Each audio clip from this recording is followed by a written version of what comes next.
Oh, hello, son. Marcy McFly, is it? I'm the doctor. Pleased to meet you. And you need a lift back to the 1980s in my TARDIS. That's most generous of you, man. But I kind of already got a time machine. The one belonging to Professor Dr. Emmett Brown. And I'm pretty sure that's the only time machine. Sorry, son, I got there first before your good old Dr. Emmett Brown. My TARDIS was built uh, centuries ago. In fact, you need to make sure your parents meet together. It's a crucial fixed point in time, and if you're not born, then your motion picture Back to the Future will never exist, ripping a hole in time and space.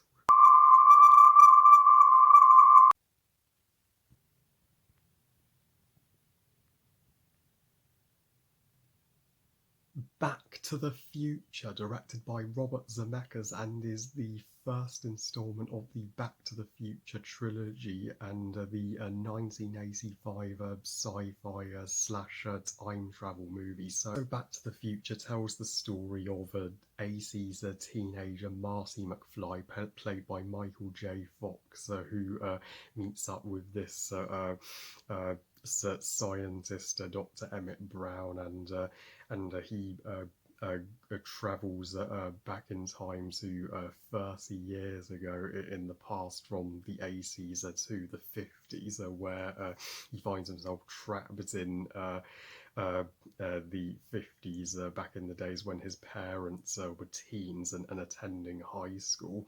So Marcy has uh, just made his parents meeting up for more complicated, as his mum develops a crush on him, not realizing that he's her future son. So now he needs to fix this mess and ensure that his parents fall in love by the end of the movie, or he will never exist. This review was ever so kindly requested by my awesome buddy on YouTube, Movies and Rankings by Reese. So thank you, Reese. This review is for you. I hope you enjoy it. My deepest apologies for any delay. I first saw Back to the Future on TV. Of course, I didn't see this movie on the big screen, as this movie was released literally 10 years before I was born. But yeah, uh, I do feel guilty for missing this movie's 35th anniversary last year. Darn it! But 36th anniversary will do for a review. And Back to the Future, without sugarcoating anything, this is a staggeringly good movie. And I mean, this is one of the culturally significant blockbusters of the 80s. Was such an important bone in the skeleton of the 80s movies. I mean, you remove Back to the Future from existence, and the 80s and time travel movies would not be the same as they are today. And this was the movie that single-handedly put Robert Zemeckis on the map as a respected filmmaker. And this is uh, unquestionably Robert Zemeckis' greatest movie, before his filmmaking career would gradually decline with the 2009 Jim Carrey Christmas Carol and the 2020 remake of The Witches. God, the less said about that, the better. But Back to the Future. I mean, yeah, this movie is such a delicacy, and one that I loved so much, particularly because of my, obsession with time travel stories in any form of media, be that TV show, movie, book, or a video game. And the plots right off the bat sounds so Doctor Who-esque, and Doctor Who is one of my all-time favourite shows.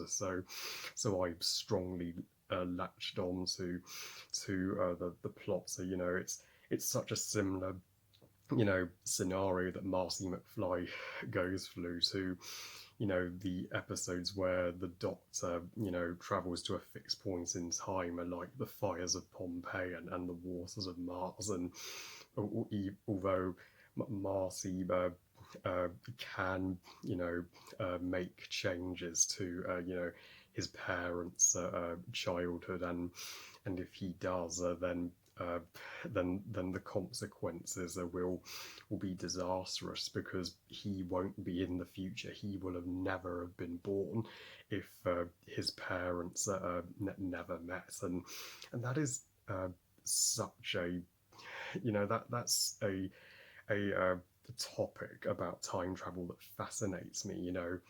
What changes you could make when you travel in time, and what changes you shouldn't make, because the universe isn't kind to those who meddle with time. Things are supposed to happen for a reason.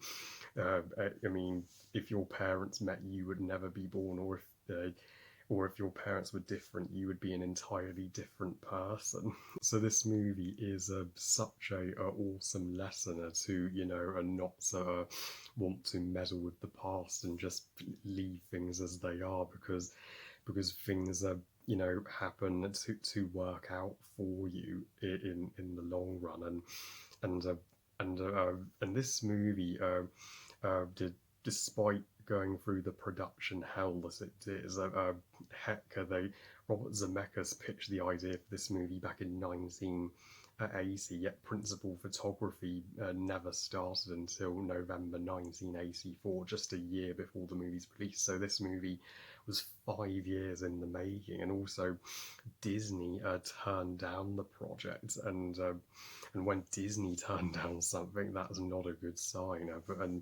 And initially, Michael J. Fox wasn't even going to play Marcy McFly. Erica Stoltz was initially cast in the role, but Zemeckis, after seeing Stoltz's performance, was convinced he was not the correct choice for the part, so they recasted him as Michael J. Fox, and look how well that recasting turned out for the movie. Can you imagine if those changes hadn't have been made? Then this movie, could have been weaker than it was. Marcy McFly is one marvelous protagonist. He's only in his teens, so he's still naive about the world, and he is just determined to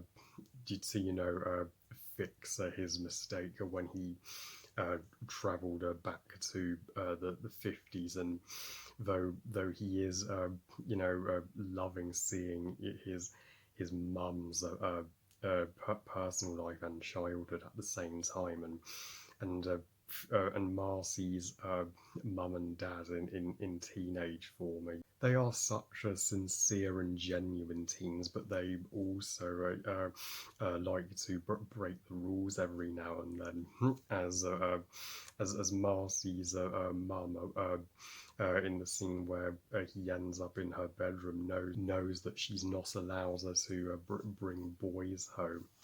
Knows that she's not allowed to bring boys home, but it's extremely awkward that she is crushing on Marcy. She has literally no idea that is her future son.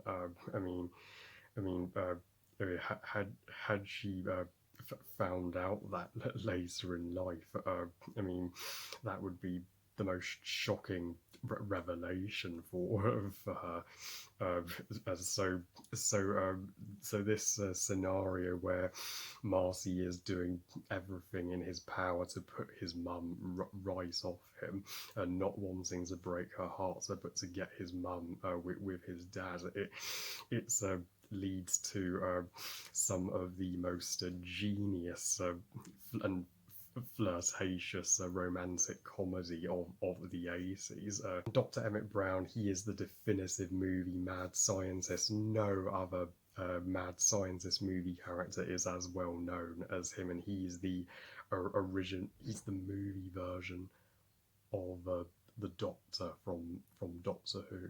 You have no idea how much I want time machines to be invented in real life, so I could just travel through time in his machine, and yeah, this would make one cracking Doctor Who movie, and this is this may be one of the cheaper sci-fi and time travel movies ever made, being on a low $19 million budget, and yet it will, uh, age infinitely better and stand the test of time more than movies that heavily overdose themselves with CGI ever will.